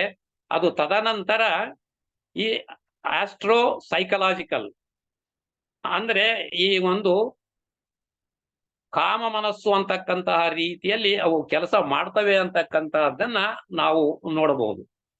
ಅಂದ್ರೆ ಕೆಳಗಿನ ಮಟ್ಟದಿಂದ ಯಾವ ರೀತಿಯಲ್ಲಿ ನಾವು ಮಾಡ್ತಕ್ಕಂತಹ ಒಂದು ಕರ್ಮಗಳನ್ನ ಅದು ಉತ್ತೇಜನಗೊಂಡು ಮೇಲಿಗಿನ ಹಂತಕ್ಕೆ ರಸಭಾವನೆಗಳ ಮುಖಾಂತರ ಬದಲಾವಣೆ ಪರಿವರ್ತನೆಗೊಳ್ಳುತ್ತದೆ ಅಂತಕ್ಕಂಥದ್ದನ್ನ ನಾವು ಇಲ್ಲಿ ಸ್ಪಷ್ಟವಾಗಿ ಅರಿಯಬೇಕಾಗಿದೆ. ಇದು ಅರಿಯುವುದರಿಂದ ನಮಗೆ ಏನಾಗುತ್ತೆ ಅಂತ ಹೇಳಿದ್ರೆ, ನಾವು ಸೇವನೆ ಮಾಡ್ತಕ್ಕಂಥ ಆಹಾರವಾಗಿರಬಹುದು, ದ್ರಾವಣವಾಗಿರಬಹುದು, ಗಾಳಿ ಆಗಿರಬಹುದು, ಇದು ಶುಚಿಯಾಗಿರ್ತಕ್ಕಂತಹ ಪರಿಶುದ್ಧವಾಗಿರ್ತಕ್ಕಂಥದ್ದನ್ನ ಒಳಗಡೆ ನಾವು ತೆಗೆದುಕೊಂಡರೆ ಮಾತ್ರ ಅದು ನಾವು ಮಾಡ್ತಕ್ಕಂತಹ ಸತ್ಕರ್ಮಗಳಿಗೆ ಪೂರಕವಾಗಿ ಕೆಲಸ ಮಾಡ್ತದೆ. ಆಗ ಮಾತ್ರ ನಾವು ಊಹಿಸಿದಂತಹ ಆ ಒಂದು ನಿರ್ದಿಷ್ಟ ಪರಿವರ್ತನೆ ಅಂತಕ್ಕಂಥದ್ದು ನಮಗೆ ಸಾಧ್ಯವಾಗುತ್ತೆ ಅಂತಕ್ಕಂತಹ ಹಿನ್ನೆಲೆಯಲ್ಲಿ ಈ ಜ್ಞಾನವನ್ನ ನಾವು ಪಡೆದುಕೊಳ್ಳಬೇಕಾಗುತ್ತದೆ. ಅದು ಜೀವನದಲ್ಲಿ ಅನುಷ್ಠಾನ ಕೂಡ ಮಾಡಬೇಕಾಗುತ್ತದೆ. ಅಂದ್ರೆ ಯಾವಾಗ ನಮಗೆ ಈ ಅರಿವು ಅಂತಕ್ಕಂಥದ್ದು ಮನಸ್ಸಿನಲ್ಲಿ ಮೂಡ್ತತೋ ಆಗ ಆ ಮನಸ್ಸಿನಲ್ಲಿ ಬಿತ್ತಿದಂತಹ ಬೀಜ ಅದು ಬೆಳೆದು ಮನಸ್ಸಿದ್ದಂತೆ ಮಾಧವ ಅಂತ ಏನ್ ಹೇಳ್ತಾ ಇದ್ದೀವಿ, ಅದು ಬೆಳೆದು ನಮ್ಮನ್ನ ಒಂದು ಉನ್ನತ ಮಟ್ಟಕ್ಕೆ ತೆಗೆದುಕೊಳ್ಳುವತಕ್ಕಂತ ರೀತಿಯಲ್ಲಿ ಆ ಬೀಜ ಅಂತಕ್ಕಂಥದ್ದು ಕರ್ಮದ ಮುಖಾಂತರ ವಿಕಸಿತವಾಗುವ ಮಟ್ಟಕ್ಕೆ ಬೆಳೀತತೆ. ಅಂದ್ರೆ ಅದಕ್ಕೋಸ್ಕರವೇ ಸಹಜವಾಗಿ ಯಾವ ರೀತಿ ಹೂವು ಅಂತಕ್ಕಂಥದ್ದು ವಿಕಾಸಗೊಳ್ತತೋ ಆ ರೀತಿಯಲ್ಲಿ ನಾವು ಸದ್ಗುಣಗಳನ್ನ ವಿಕಾಸಗೊಳಿಸಬೇಕು ಅಂತಕ್ಕಂಥ ವಿಚಾರವನ್ನ ನಾವು ಹೂವಿಗೆ ಅನ್ವಯಿಸಿ ಹೇಳ್ತಕ್ಕಂಥದ್ದು ಈ ಒಂದು ಹಿನ್ನೆಲೆಯಲ್ಲಿ. ಅಂದ್ರೆ ಈ ರೀತಿ ರೂಪಗಳಲ್ಲಿ ಬದಲಾವಣೆ ಅಂತಕ್ಕಂಥದ್ದು ಕೆಳಗಿನ 3 ದೇಹಗಳನ್ನ ಪರಿಶುದ್ಧಗೊಳಿಸಿಕೊಂಡಾಗ ನಮ್ಮ ಒಂದು ಹೂವಿಗೆ ಸಿಗುವ ರೀತಿಯಲ್ಲಿ ಬದಲಾವಣೆಗಳನ್ನ ತ್ವರಿತ ಗತಿಯಲ್ಲಿ ತೆಗೆದುಕೊಂಡು ಬರುವುದಕ್ಕೆ ಸಾಧ್ಯವಾಗ್ತದೆ. ಆ ಒಂದು ಹಿನ್ನೆಲೆಯಲ್ಲಿ ಈ ಜ್ಞಾನ ಅಂತಕ್ಕಂಥದ್ದು ಬಹಳ ಮುಖ್ಯ. ಆ ಒಂದು ಯಾವ ಅನಿರ್ಬಂಧಿತವಾದ ಆಶೆಗಳು ಅಂತಕ್ಕಂಥವು ನಮ್ಮನ್ನ ಹೊರಗಿನ ಪ್ರಪಂಚಕ್ಕೆ ಸೆಳೆದುಕೊಂಡು ಹೋಗ್ತಾ ಇದ್ದವು, ಅದು ಈಗ ನಿರ್ಬಂಧ ಮಾಡಿದ್ದೀವಿ. ನಿರ್ಬಂಧ ಮಾಡಿರುವುದರಿಂದ ಆ ಶಕ್ತಿ ಅಂತಕ್ಕಂಥದ್ದು ನಾವು ಶೇಖರಣೆ ಮಾಡಿಕೊಂಡಿರುವುದು, ಅದು ಈ ಸ್ಪಿರಿಟ್ ಅಂತ ಏನ್ ಕರಿತೀವಿ, ಆ ಒಂದು ಕ್ರೋಢೀಕರಿಸಿರ್ತಕ್ಕಂಥ ಎಲ್ಲ ಶಕ್ತಿಯು ಕೂಡ ಆ ಶಕ್ತಿಯನ್ನ ನಾವು ಮುಂದಿನ ಮಟ್ಟಕ್ಕೆ ತೆಗೆದುಕೊಂಡು ಹೋಗುವುದಕ್ಕೆ ಅದನ್ನು ಉಪಯೋಗಿಸ್ತೀವಿ. ಅಂದ್ರೆ ಎಮೋಷನಲ್ ಈ ಮ್ಯೂಟೇಶನ್ ಅಂದ್ರೆ ಎಮೋಷನ್ ಅಂತಕ್ಕಂಥದ್ದು ಸಕ್ರಿಯವಾಗಿ ನಾವು ಉಪಯೋಗಿಸಿಕೊಳ್ಳುವುದಕ್ಕೂ ಕೂಡ ಬರ್ತದೆ. ಉನ್ನತ ಮಟ್ಟಕ್ಕೆ ಹೋಗಬೇಕು ಅಂದ್ರೆ ಆ ಒಂದು ಯಾವ ತೀವ್ರತೆ ಅಂತಕ್ಕಂಥದ್ದು ಇರ್ತದೋ ಅದು ಸದ್ಗುಣಗಳನ್ನ ಬಳಸಿಕೊಂಡು ಅದನ್ನ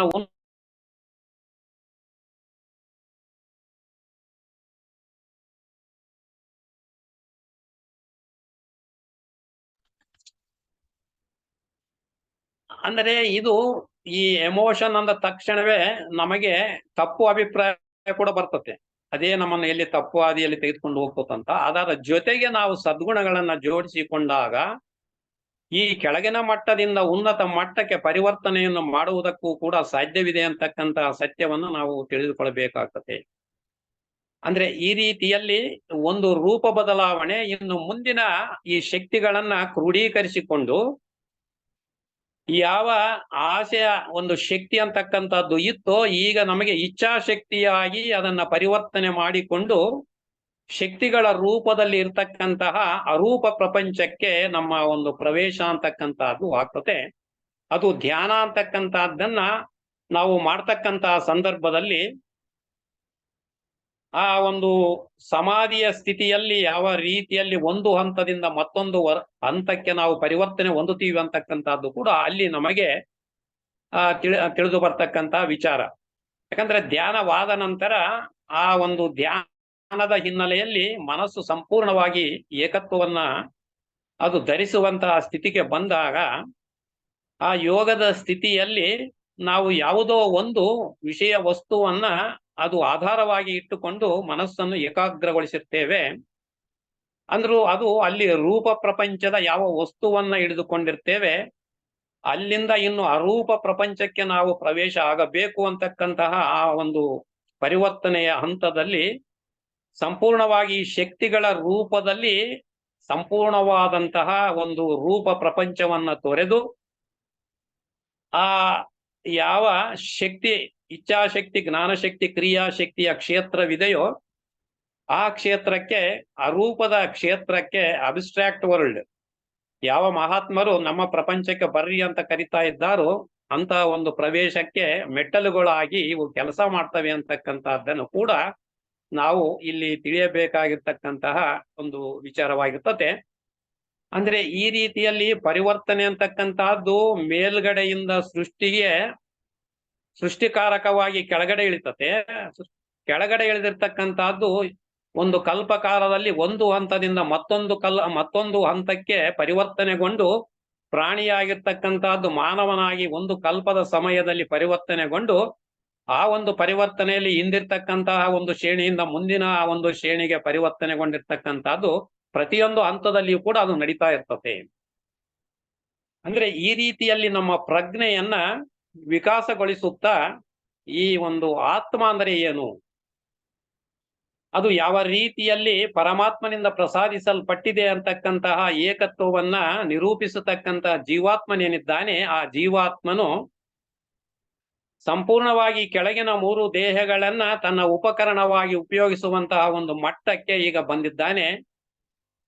ಯಾವ ದೇಹಾತ್ಮ ಅಂತಕ್ಕಂತಹದ್ದು ಇತ್ತೋ ಈಗ ಆ ದೇಹಾತ್ಮ ಕರಗಿ ಆ ಒಂದು ಜೀವಾತ್ಮನಾಗಿರ್ತಕ್ಕಂತಹ ಪರಿವರ್ತನೆಯನ್ನು ಹೊಂದಿರುವುದರಿಂದ ಜೀವಾತ್ಮನು ಈ ಕೆಳಗಿನ ಉಪಕರಣವನ್ನ 3 ದೇಹಗಳನ್ನ ತನ್ನ ಉಪಕರಣಕ್ಕೆ ಏಕತ್ವದ ಕಡೆಗೆ ತೆಗೆದುಕೊಂಡು ಹೋಗುವಂತಹ ಸನ್ಮಾರ್ಗದಲ್ಲಿ ಆ ಒಂದು ಪ್ರೇರೇಪಣೆ ಅಂತಕ್ಕಂತಹದ್ದು ನಮಗೆ ಸಿಗುತ್ತದೆ. ಅಂದರೆ ಸ್ವಾರ್ಥ ಬುದ್ಧಿಯಿಂದ ನಿಸ್ವಾರ್ಥದ ಬುದ್ಧಿಯ ಕಡೆಗೆ ನಾವು ಬೆಳೆದಿರ್ತಕ್ಕಂತಹದ್ದು ಪರಿವರ್ತನೆ ಆಗಿರ್ತಕ್ಕಂತಹದ್ದು.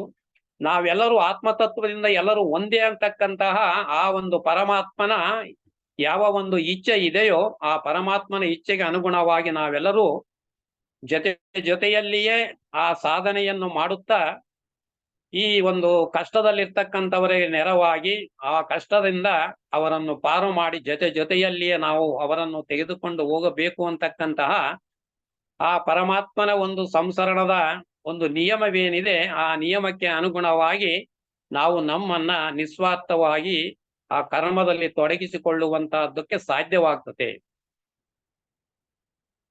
ಅಂದ್ರೆ ಈ ರೀತಿಯಲ್ಲಿ ಈ ಯಾವ ಒಂದು ಶಕ್ತಿ ಮತ್ತು ವಸ್ತು ಅಂತಕ್ಕಂತಹದ್ದು ಇತ್ತು, ಆ ಶಕ್ತಿಯಿಂದ ಈ ಒಂದು ವಸ್ತುವಾಗಿ ಪರಿವರ್ತನೆ ಮಾಡ್ತಕ್ಕಂತಹ ಕೆಳಗಿನ ಹಂತ ಏನಿತ್ತು, ಈಗ ಅವೆಲ್ಲವನ್ನು ಸಂಪೂರ್ಣವಾಗಿ ನಮ್ಮ ಅಧೀನಕ್ಕೆ ತೆಗೆದುಕೊಂಡು ಆ ಶಕ್ತಿಯನ್ನ ನಾವು ಈ ಏನೊಂದು ಆತ್ಮ ಅಂತಕ್ಕಂತಹ ಆತ್ಮಶಕ್ತಿ ಅಂತಕ್ಕಂತಹ ರೀತಿಯಲ್ಲಿ ಎಲ್ಲವನ್ನು ಕ್ರೋಢೀಕರಿಸಿರ್ತಕ್ಕಂತಹ ಪ್ರಬಲವಾದ ಶಕ್ತಿ ಏನಿರ್ತದೆ, ಅದು ನಾವು ಯಾವ ಶಕ್ತಿಯನ್ನ ಕರ್ಮಕ್ಕೆ ಪರಿವರ್ತನೆ ಮಾಡಿಕೊಂಡಿರ್ತೀವಿ, ಅಂದ್ರೆ ಸಾಮರ್ಥ್ಯವಾಗಿ ಪರಿವರ್ತನೆ ಮಾಡಿಕೊಂಡಿರ್ತೀವಿ ಕೆಳಗಿನ ಹಂತದಲ್ಲಿ, ಆ ಒಂದು ಸಾಮರ್ಥ್ಯ ಅಂತಕ್ಕಂಥದ್ದನ್ನ ಕೆಳಗಿನ ಮಟ್ಟದಲ್ಲಿ ಈಗಾಗಲೇ ಪಡೆದಿರುವುದರಿಂದ ಸುಲಭವಾಗಿ ಯಾವ ವ್ಯಕ್ತಿಗೆ ಅದರ ಒಂದು ಸಹಾಯ ಬೇಕಾಗಿದೆ ಅಂತಕ್ಕಂತಹ ಸಂದರ್ಭಗಳಿರ್ತವೋ, ಇವು ಎಲ್ಲವೂ ಸನ್ನಿವೇಶಗಳೆಲ್ಲವೂ ಕೂಡ ಮಾನವರಷ್ಟೇ ಅಲ್ಲ, ಈ ಒಂದು ದೈವಿ ಒಂದು ಆ ದೈವಿ ಶಕ್ತಿಗಳು ಕೂಡ ಈ ಒಂದು ದಿವ್ಯ ಯೋಜನೆಯನ್ನ ಅನುಷ್ಠಾನ ಮಾಡುವುದರಲ್ಲಿ ಸಹಾಯಕವಾಗಿದ್ದಾವೆ ಅಂತಕ್ಕಂಥದ್ದು ಕೂಡ ನಮ್ಗೆಲ್ಲರಿಗೂ ತಿಳಿದಿರ್ತಕ್ಕಂಥದ್ದು. ಅದು 33 ಕೋಟಿ ದೇವತೆಗಳೇ ಇದ್ದಾರೆ ಅಂತ ಹೇಳಿ ಬಂದಿರ್ತಕ್ಕಂಥದ್ದು ಕೂಡ ಎಷ್ಟು ಸೂಕ್ತವಾಗಿದೆ ಈ ಹಿನ್ನೆಲೆಯಲ್ಲಿ ಅಂತಕ್ಕಂಥದ್ದನ್ನ ನಾವು ನೋಡಬಹುದು. ಅಂದ್ರೆ ಆಯಾ ಕ್ಷೇತ್ರಕ್ಕೆ ಸೀಮಿತವಾಗಿರ್ತಕ್ಕಂತಹ ದೈವಿ ಶಕ್ತಿಗಳೇನಿದ್ದಾವೆ ಆ ಶಕ್ತಿಗಳನ್ನ ಪ್ರಾರ್ಥಿಸುವಂತಹ ಹಿನ್ನೆಲೆಯಲ್ಲಿ ಕೂಡ ಈ ಒಂದು ಸತ್ಯ ಅಡಗಿದೆ ಅಂತಕ್ಕಂಥದ್ದನ್ನು ಕೂಡ ಇಲ್ಲಿ ತಿಳಿಯುವುದಕ್ಕೆ ಸಾಧ್ಯ ಆಗುತ್ತೆ. ನಮ್ಮ ಒಂದು ಪ್ರಯತ್ನ ಎಷ್ಟೇ ಮಾನವನ ಪ್ರಯತ್ನ ಇದ್ದರೂ ಕೂಡ ಅದಕ್ಕೆ ಆ ಒಂದು ಪುರುಷನ ಆಶೀರ್ವಾದ ಅಂತಕ್ಕಂಥದ್ದು, ಪರಮಾತ್ಮನ ಆಶೀರ್ವಾದ ಕೂಡಿದಾಗ ಮಾತ್ರ ಅದು ಕಾರ್ಯಗತವಾಗುತ್ತೆ ಅಂತಕ್ಕಂಥದ್ದನ್ನು ಇಲ್ಲಿ ನಾವು ನೋಡಬಹುದು. ಅದಕ್ಕೆ ಭಗವದ್ಗೀತೆಯಲ್ಲಿ ಏನ್ ಹೇಳ್ತಾರಂದ್ರೆ, ಕರ್ಮಣ್ಯೇವಾಧಿಕಾರಸ್ಥೆ ಮಾ ಫಲೇಷು, ಕರ್ಮದಲ್ಲಿ ಮಾತ್ರ ನಿನಗೆ ಅಧಿಕಾರ ಉಂಟೇ ಹೊರತು ಫಲದಲ್ಲಿ ನಿನಗೆ ಆ ಹಕ್ಕು ಇಲ್ಲ ಅಂತಕ್ಕಂಥ ವಿಷಯವನ್ನು ಯಾಕೆ ಹೇಳಿದಾರಂದ್ರೆ, ಎಲ್ಲವೂ ಕೂಡ ಆತನ ಒಂದು ಇಚ್ಛೆಗೆ ಅನುಗುಣವಾಗಿ ನಡೀತಕ್ಕಂಥದ್ದು ಅಷ್ಟೇ ಅಲ್ಲ, ಇನ್ನ ಒಂದು ಏನಂತ ಹೇಳಿದ್ರೆ, ನಾವು ಹಿಂದೆ ಮಾಡಿರ್ತಕ್ಕಂತಹ ಕರ್ಮಗಳ ಆ ಒಂದು ಶೇಷ ಏನಾದರೂ ಇತ್ತು ಅಂತ ಹೇಳಿದ್ರೆ ಆ ಶೇಷವನ್ನ ಹೋಗಲಾಡುವವರಿಗೂ ಕೂಡ ಆ ದೈವಿ ಶಕ್ತಿ ಅಂತಕ್ಕಂಥದ್ದು ನಮಗೆ ಪೂರಕವಾಗಿ ಕೆಲಸ ಮಾಡ್ತಾ ಇರ್ತದೆ. ಅಂದ್ರೆ ಎಲ್ಲಿಯವರೆಗೆ ನಾವು ಮಾಡಿರ್ತಕ್ಕಂತಹ ಕರ್ಮಗಳ ಶೇಷ ಇನ್ನು ಉಳಿದಿರ್ತದೋ ಅದು ಯಾವುದೇ ಕಾಲದಲ್ಲಿ ಪುನಃ ಅದು ನಮ್ಮ ಪ್ರೇರಣೆಯಿಂದ ಹೊರಗಡೆ ಬರತಕ್ಕಂತಹ ಒಂದು ಅವಕಾಶ ಇರ್ತದೆ. ಆದ್ದರಿಂದ ಪ್ರತಿಯೊಂದು ಹಂತದಲ್ಲಿಯೂ ಕೂಡ ಚಾಯ್ಸ್ಲೆಸ್ ಅವೇರ್ನೆಸ್ ಯಾಕೆ ಇರಬೇಕು ಅಂದ್ರೆ ಇದಕ್ಕೆ ಇರಬೇಕು. ಅಂದ್ರೆ ನಾನು ಸಂಪೂರ್ಣವಾಗಿ ಪರಮಾತ್ಮನ ಇಚ್ಛೆಗೆ ಅನುಗುಣವಾಗಿ ಇರ್ತೇನೆ ಅಂತಕ್ಕಂತ ಒಂದೇ ಆಯ್ಕೆಯ ಹೊರತು ಬೇರೆ ಒಂದು ಸಣ್ಣ ಅಲ್ಪವಾದ ಆಯ್ಕೆ ಏನಾದ್ರೂ ಅಲ್ಲಿ ಬಂತು ಅಂದ್ರೆ ಬೇರೆ ಆಯ್ಕೆ ನಾವು ಕೆಳಗಡೆ ಜಾರಿ ಬೀಳ್ತಕ್ಕಂತಹ ಇರ್ತತೆ ಅಂತಕ್ಕಂತಹ ಒಂದು ಎಚ್ಚರಿಕೆಯನ್ನ ಆ ಒಂದು ಚಾಯ್ಸ್ಲೆಸ್ ಅವೇರ್ನೆಸ್ ಯಾಕೆ ಹೇಳಿದ್ದಾರೆ ಅಂತಕ್ಕಂಥದ್ದು, ಮೈಂಡ್ಫುಲ್ನೆಸ್ ಅಂತ ಯಾಕೆ ಹೇಳ್ತಾರೆ ಅಂತಕ್ಕಂಥದ್ದನ್ನ ಇಲ್ಲಿ ನಾವು ಸ್ಪಷ್ಟವಾಗಿ ಅರ್ಥ ಮಾಡಿಕೊಳ್ಬೇಕಾಗ್ತದೆ. ಅಂದ್ರೆ ಈ ರೀತಿಯಲ್ಲಿ ಆ ಪ್ರಜ್ಞೆ ವಿಸ್ತಾರವಾಗುತ್ತಾ, ಪ್ರಶ್ನೆ ಯಾವಾಗ ವಿಸ್ತಾರ ಆಗುತ್ತಂದ್ರೆ ನಮ್ಮ ಈ ಹೃದಯವಂತಿಕೆ, ಸದ್ಗುಣಗಳಿಂದ ತುಂಬಿದ ಹೃದಯವಂತಿಕೆ. ಅಂದ್ರೆ ಈ ಒಂದು ಭೌತಿಕವಾದ ಹೃದಯ ಏನಿದೆ, ಈ ಭೌತಿಕವಾದ ಹೃದಯ ಅಂತಕ್ಕಂಥದ್ದು ಇಡೀ ದೇಹವನ್ನ ಸಂರಕ್ಷಣೆ ಮಾಡುವ ರೀತಿಯಲ್ಲಿ ಆ ರಕ್ತದ ಮುಖಾಂತರ ತಾನು ಸೇವಿಸಿರ್ತಕ್ಕಂತಹ ಆ ಜೀವದ ಆ ಜೀವ ಆ ಒಂದು ಜೀವ ಪ್ರಭೆ ಏನಿರ್ತತೆ ಅದರ ಮುಖಾಂತರ ಈ ದೇಹವನ್ನ, ಸ್ಥೂಲ ದೇಹವನ್ನ, ಸ್ಥೂಲ ಹೃದಯ ಅಂತಕ್ಕಂತಹದ್ದು ಈ ಒಂದು ಸ್ಥೂಲ ದೇಹವನ್ನ ಕಾಪಾಡುವುದಕ್ಕೆ ಯಾವ ರೀತಿಯಲ್ಲಿ ಅದು ಕೆಲಸ ಮಾಡ್ತದೋ ಅದೇ ರೀತಿಯಲ್ಲಿ ಆತ್ಮದೇಹ ಅಂತಕ್ಕಂತಹದ್ದು ಈ ಪ್ರಜ್ಞೆಯ ಮುಖಾಂತರ ಸದ್ಗುಣಗಳನ್ನ ಬೆಳೆಸಿಕೊಳ್ಳುವಂತಹ ಮುಖಾಂತರ ಪ್ರಜ್ಞೆಯನ್ನ ವಿಸ್ತಾರ ಮಾಡಿಕೊಳ್ಳುತ್ತಾ ಹೋಗಬಹುದು. ಅಂದ್ರೆ ಪ್ರತಿಯೊಂದು ಪ್ರಾರಂಭದ ದಶೆಯಿಂದ ಪರಾಕಾಷ್ಠೆಯ ಮಟ್ಟದವರೆಗೂ ಈ ಒಂದು ಪ್ರಜ್ಞೆ ಅಂತಕ್ಕಂಥದ್ದು ವಿಕಾಸವಾಗ್ತಾ ಹೋಗಬೇಕಾಗುತ್ತದೆ. ಅದು ಇಡೀ ಜೀವರಾಶಿಗಳು ಏನಿದ್ದಾವೆ ಆ ಇಡೀ ಜೀವರಾಶಿಗಳ ಹಿನ್ನೆಲೆಯಲ್ಲಿ ನಾವು ಸಹಾಯವನ್ನ ಪಡೆದು ಬೆಳೆದಿರ್ತಕ್ಕಂಥವರು. ಈಗಲೂ ಕೂಡ ನಮಗೆ ಸ್ಥೂಲ ದೇಹಕ್ಕೆ ಆಹಾರ ಬೇಕಂದ್ರೆ ಸಸ್ಯ ಪ್ರಾಣಿಗಳ ಒಂದು ಅವಲಂಬನೆಯನ್ನ ಹೊಂದಿದ್ದೇವೆ. ಅಂದ್ರೆ ಅವೆಲ್ಲದರ ಆಶ್ರಯದಲ್ಲಿ ಬೆಳೆದಿರ್ತಕ್ಕಂತಹ ನಾವು ನಮಗೆ ಅವುಗಳನ್ನ ಬೆಳೆಸಿ ಅವುಗಳಿಗೆ ಈ ಸಂಸರಣೆಯಲ್ಲಿ ಮುಂದಕ್ಕೆ ತೆಗೆದುಕೊಂಡು ಹೋಗಬೇಕು ಅಂತಕ್ಕಂತಹ ಒಂದು ಬಾಧ್ಯತೆ ಇದೆ ನಮಗೆ. ಅಂದ್ರೆ ಋಣಬಾಧೆ ಅಂತಕ್ಕಂಥದ್ದು ಇದೆ. ಅದು ಋಣಬಾಧೆ ಕೇವಲ ಜೀವಿಗಳಿಗೆ ಅಷ್ಟೇ ಅಲ್ಲ, ಜೀವಿಗಳ ರೂಪಾಂತರದಲ್ಲಿ ನಮಗೆ ಸಹಾಯ ಮಾಡಿರ್ತಕ್ಕಂತಹ ಅದು ತಂದೆ ತಾಯಿಗಳು, ಗುರುಗಳು, ಈ ಒಂದು ಸಮಾಜ, ಇವೆಲ್ಲದರಿಂದ ನಾವು ಸೌಲಭ್ಯವನ್ನ, ಸಹಕಾರವನ್ನ ಪಡೆದುಕೊಂಡು ಈ ಒಂದು ವ್ಯಕ್ತಿತ್ವವನ್ನ ಬೆಳೆಸಿಕೊಂಡಿರ್ತೀವಿ. ಅದೆಲ್ಲದಕ್ಕೂ ಕೂಡ ನಮ್ಮ ಋಣಬಾಧೆ ಅಂತಕ್ಕಂಥದ್ದು ಇರ್ತದೆ. ಆ ಋಣಬಾಧೆ ತೀರದವರೆಗೂ ನಾವು ಮುಕ್ತಲಾಗಲಾರಿವಿ. ಈ ಒಂದು ಹಿನ್ನೆಲೆಯಲ್ಲಿ ನಿಸ್ವಾರ್ಥವಾಗಿ ಲೋಕ ಕಲ್ಯಾಣಕ್ಕೋಸ್ಕರ ನಾವು ಏತಕ್ಕೋಸ್ಕರ ತೊಡಗಿಕೊಳ್ಳಬೇಕು ಅಂತಕ್ಕಂತಹ ವಿಚಾರವನ್ನ ಈ ಹಿನ್ನೆಲೆಯಲ್ಲಿ ನೋಡಿದಾಗ ನಮಗೆ ಸ್ಪಷ್ಟವಾಗಿ ಅರಿವಾಗುತ್ತದೆ. ನಾವು ಪಡೆದಿರ್ತಕ್ಕಂತಹ ಸಾಲದ ಋಣ ಬಾಧೆ ಏನಿರ್ತದೆ ಅದನ್ನು ತೀರಿಸದ ಹೊರತು ಈ ಬಾಧೆಗಳಿಂದ ನಾವು ಮುಕ್ತರಾಗುವುದಿಲ್ಲ. ಅಂದ್ರೆ ಈ ಒಂದು ಪ್ರಜ್ಞೆಯಲ್ಲಿ ಈ ಎಲ್ಲ ಅರಿವಿನ ರೀತಿಯಲ್ಲಿ ಜ್ಞಾನ ಬೆಳೆದು ಬಂದಾಗ ನಾವು ಮಾಡ್ತಕ್ಕಂತಹ ಪ್ರತಿಯೊಂದು ಕರ್ಮವೂ ಕೂಡ ಅದು ಕರುಣೆಯಿಂದ ಕೂಡಿರ್ತತೆ. ಇತರರಿಗೆ ಸಹಾಯ ಮಾಡಬೇಕು ಅಂತಕ್ಕಂತಹ ಪರೋಪಕಾರದಿಂದ ತುಂಬಿರ್ತತೆ, ಕ್ಷಮಾ ಗುಣದಿಂದ ತುಂಬಿರ್ತತೆ.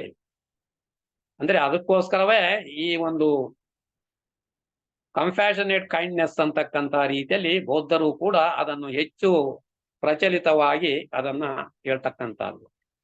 ಅಂದ್ರೆ ಒಂದೊಂದು ಧರ್ಮದಲ್ಲಿಯೂ ಕೂಡ ಈ ರೀತಿ ಒಂದೊಂದು ಉತ್ಕೃಷ್ಟವಾಗಿರ್ತಕ್ಕಂತಹ ಗುಣವನ್ನ ಆರಿಸಿಕೊಂಡು, ಜೈನರು ತೆಗೆದುಕೊಂಡರೆ ಹಿಂಸೆ ಮಾಡಬಾರದು ಅಂತಕ್ಕಂತಹ ಒಂದು ಗುಣ,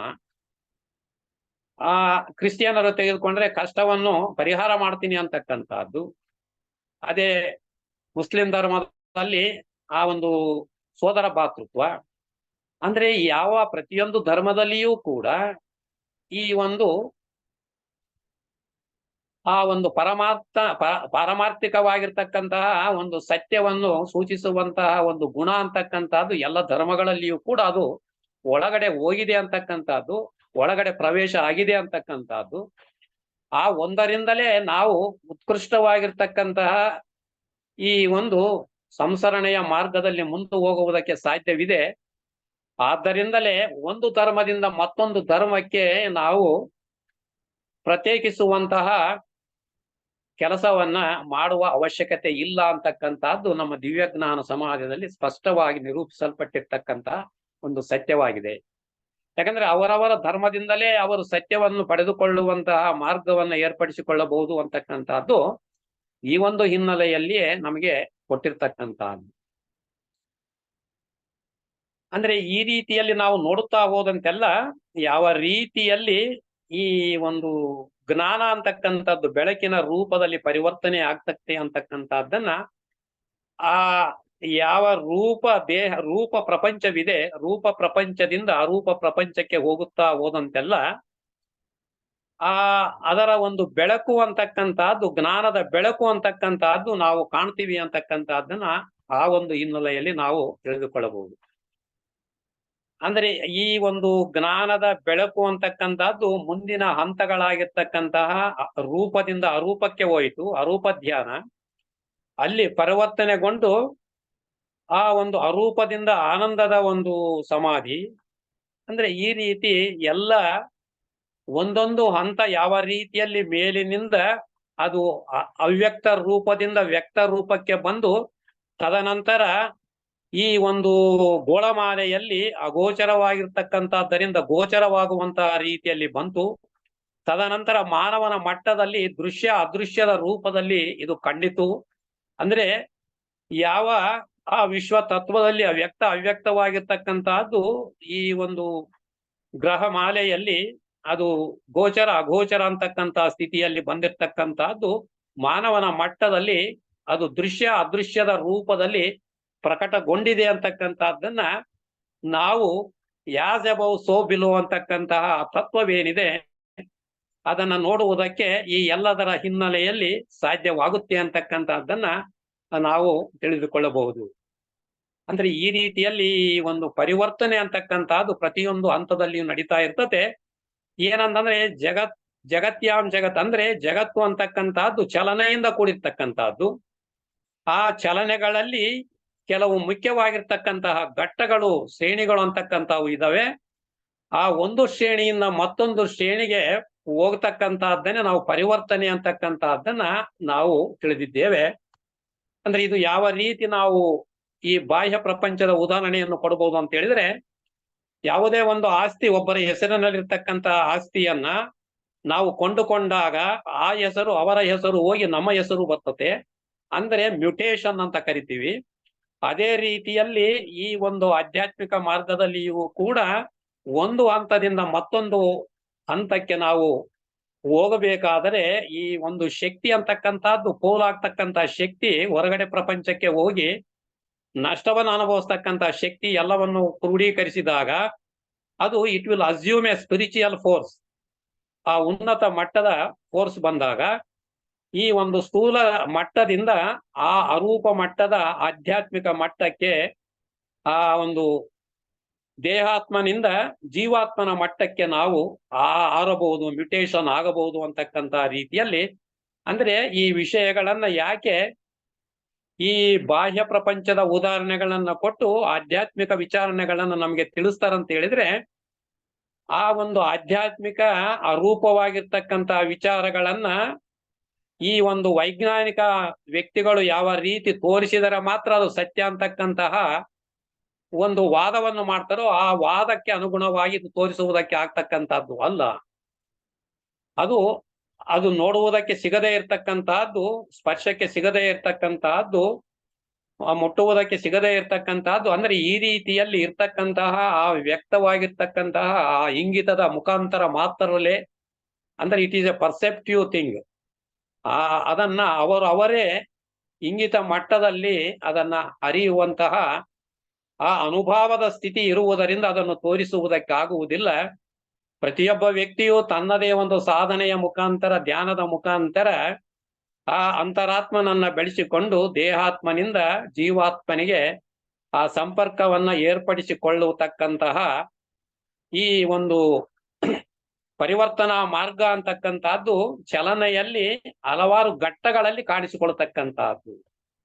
ಆದ್ದರಿಂದಲೇ ಭಗವದ್ಗೀತೆಯಲ್ಲಿಯೂ ಕೂಡ ಯಾವುದೋ ಒಂದು ಕ್ಷಣದಲ್ಲಿ ನೀನು ಆ ಒಂದು